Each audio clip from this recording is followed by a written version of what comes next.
Hey guys, and welcome back to this channel. In this video I'll be showing you guys how you can create this text effect on CapCut PC.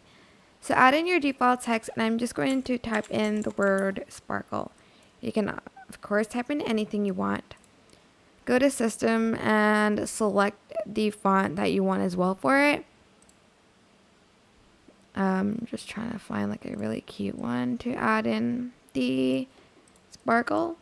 And then just go to effects right here and go to the color edge and add that in. You can adjust the filter here, the strength, the rotation. It doesn't really show that much on the text, but you can add that on.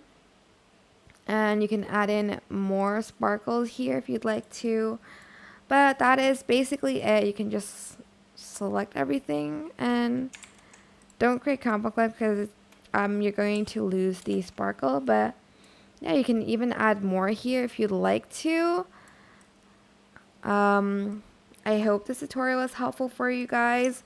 Don't forget to like, comment, share, and also subscribe to this channel if you haven't done that already. If you have any more questions, just leave it in the comment section down below, and I will try my best to answer them all for you guys. And if you found this video helpful, please click the thanks button above the description box down below. Thank you so much for watching. Bye.